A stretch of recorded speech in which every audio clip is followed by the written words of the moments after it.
Hello दोस्तों, तो चलिए शुरू करते हैं। इस मूवी में हम लोग ऐसे नन्स को देखेंगे जो कि अपनी प्यास बुझाने के लिए एक गूंगे बहरे माली के साथ इंटीमेट होती है, और वह लड़का भी इन लोगों के साथ बारी बारी से मजे लेता है। इस मूवी को शुरुआत में हम लोग एक आदमी को देखते हैं जो कि पेंटिंग का काम करता है। तो उसके पिता एक चोर हैं और वह भी अपने पिता की तरह एक चोर बनना चाहता था, लेकिन उस जमाने में चोरों के हाथ काट दिए जाते थे, इसलिए सजा से बचने के लिए पेंटिंग का काम शुरू कर देता है। इसके बाद में लोरेंजो नाम की एक लड़के को देखते हैं जो कि कुछ लोगों से बचकर भाग रहा था। वो गैम्बलर होता है और उसने अभी अभी जुबारो को हराया है, लेकिन जुबारो एक सरदार था और उसे अपनी हार मंजूर नहीं होती है, इसलिए वह अब लोरेंजो को मारना चाहता था और वह अपने आदमियों को उसके पीछे लगा देता है। लोरेंजो इन लोगों से किसी तरह भागते हुए अपने टाउन पहुंच जाता है। वहां उसे उसके दोस्त मिलते हैं। ये लोग उसे बताते हैं अगर जुबारो के हाथ तुम आ गए तो वह तुम्हें जिंदा नहीं छोड़ेगा, और उसके फ्रेंड उसे इस शहर को छोड़कर जाने के लिए कहते हैं। इसके बाद वो एक घोड़े पर बैठ जाता है और वहां से जाने लगता है, लेकिन जुबारो को किसी तरह इस बात का पता चल जाता है और वो अपने आदमियों को उसके पीछे लगा देता है। लोरेंजो उसके आदमियों से बचता हुआ एक टाउन में पहुंच जाता है, जहां वो एक आदमी को देखता है जो कि एक डेड बॉडी को ले जा रहा था। लोरेंजो के कुछने पर वह आदमी उसे बताता है जिसकी डेड बॉडी को बोले जा रहा है। वह नजदीक के ही एक चर्चा का गार्डनर था और उस चर्च में काफी सारी नन्स रहती है। तो उसकी बात सुनकर लोरेंजो के दिमाग में एक आइडिया आता है और वो सोचता है अगर वो इस मरे हुए आदमी की जगह वहां काम करेगा तब किसी को भी इसके बारे में पता नहीं चलेगा और उसे छुपने के लिए एक जगह भी मिल जाएगी। लोरेंजो उस आदमी से चर्च के बारे में पूछता है।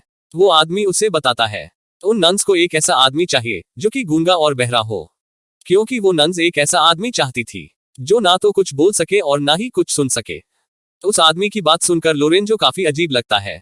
इसके बाद वो वहां से जाने लगता है और जुबारो के आदमियों से बचने के लिए एक पेड़ पर चढ़ जाता है, और यह सारे लोग लोरेंजो के घोड़े के पीछे चल रहे थे हैं और वो लोग यहां से चले जाते हैं।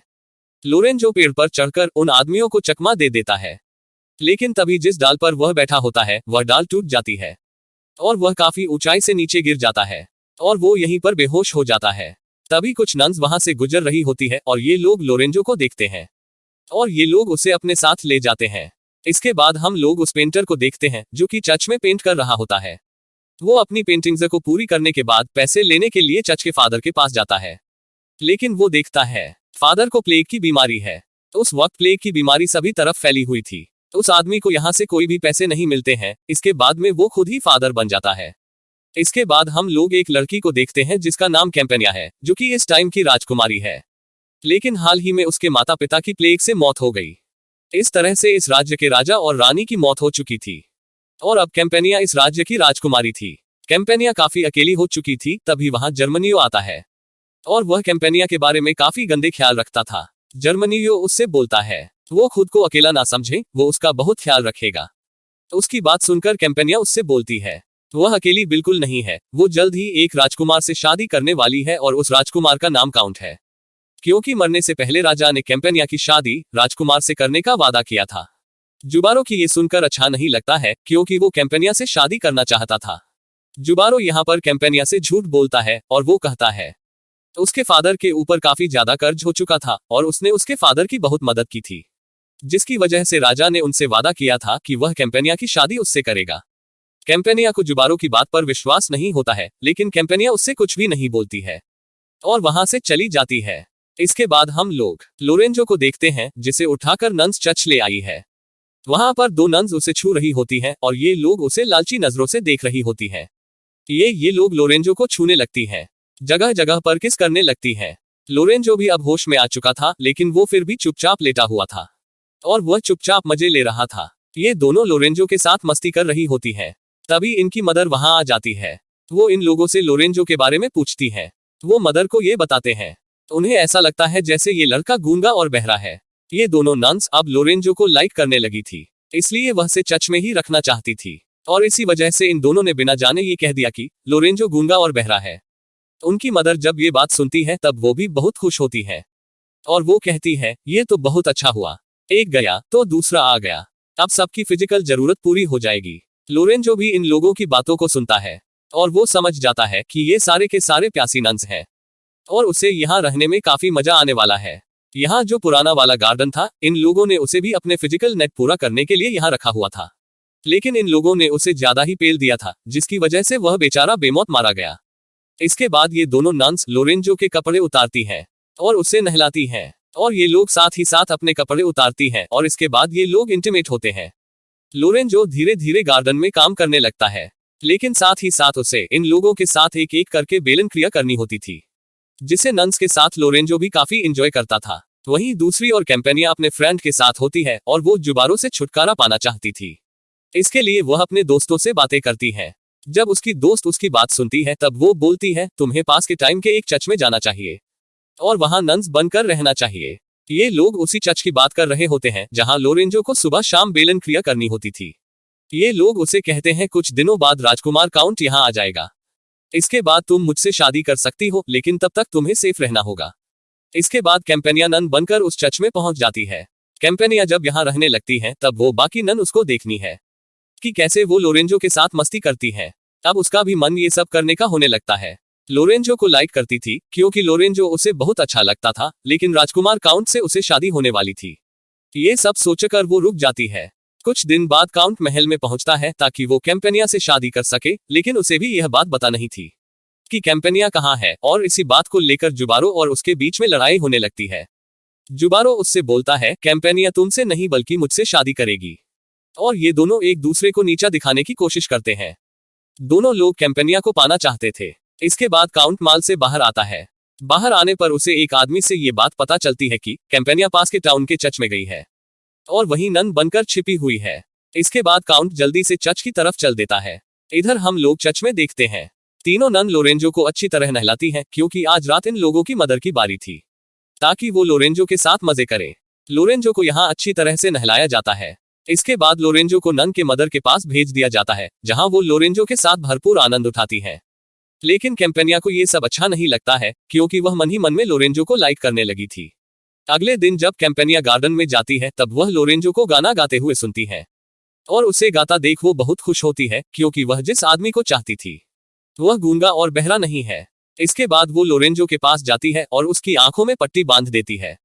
लोरेंजो को ये सब काफी अजीब लगता है और ये सब उसे काफी अच्छा भी लगता है। वो सोचता है, ये नन तो बहुत कमाल की है, क्योंकि ये अलग तरीके से इंटीमेट होना चाहती हैं, लेकिन कैम्पेनिया उसे सिर्फ किस करती है और वो उसे बोलती है वो उसके साथ इंटीमेट तो होगी, लेकिन शादी के बाद, क्योंकि वह उससे प्यार करती है। लोरेंजो जब कैम्पेनिया की इन बातों को सुनता है तब उसे बहुत अच्छा लगता है और वो सोचता है, यहाँ कोई तो है जो उसे प्यार करता है, वरना सब यहाँ अपनी पेलन क्रिया पूरी करना चाहते हैं। इसके बाद अगले दिन कैम्पेनिया नन की मदर के पास जाती है और उन्हें लोरेंजो के बारे में पूरी सच्चाई बता देती है। वह कहती है, लोरेंजो गूंगा और बहरा नहीं है, वह बस गूंगा और बहरा होने का नाटक करता है ताकि वह हम लोगों के मजे ले सके, क्योंकि उसने गार्डन में लोरेंजो को गाना गाते हुए देखा था। ये सुनकर नन अंदर से बहुत गुस्सा होती है और वह लोरेंजो को चर्च से बाहर निकाल देती है। इसके बाद कैम्पेनिया भी इस चर्च को छोड़ देती है और वह अपने महल की तरफ वापस जाने लगती है। यहीं पर लोरेंजो उससे बोलता है वो उसे भी अपने साथ ले जाए, क्योंकि उसका अपना घर नहीं है। कैम्पेनिया उसकी बात सुनकर खुश हो जाती है, क्योंकि कैम्पेनिया भी यही चाहती थी कि लोरेंजो उसके साथ साथ जाए, और वह लोरेंजो का अपने साथ ले जाती है। इसके बाद हम लोग राजकुमार काउंट को देखते हैं, जो कि चर्च की तरफ आ रहा होता है। वहां वो नहाए हुई एक नन को देखता है और वो उसे सरयूज करती है और ऐसे बोलती है कि तुम मुझे काफी अच्छे लगे हो, और वह उसके साथ इंटीमेट होना चाहती है। काउंट उसे बोलता है, मेरी शादी कैम्पेनिया से होने वाली है और वह ये सब कैम्पेनिया के साथ करेगा। ये बात सुनकर वो नन झूठ बोलती है और वो कहती है वही कैम्पेनिया है, और वो काउंट से कहती है तुम मेरे लिए यहाँ आए हो। काउंट उसकी बात सुनकर बहुत खुश होता है। इसके बाद ये दोनों यहीं पर इंटीमेट होते हैं। वहीं दूसरी ओर हम लोग कैम्पेनिया और लोरेंजो को देखते हैं, जो कि अपने गांव में पहुंच चुके हैं। तभी जुबारो वहां आता है। कैम्पेनिया उसे बोलती है वह उससे शादी करना नहीं चाहती है, इसलिए तुम मेरी जिंदगी से चले जाओ। लोरेंजो जब ये देखता है तो वह बहुत गुस्सा होता है और वह सोचता है कि जुबारो एक लड़की के साथ ऐसा नहीं कर सकता है, और वो जर्मनियों से राजकुमारी का पीछा छोड़ने के लिए कहता है।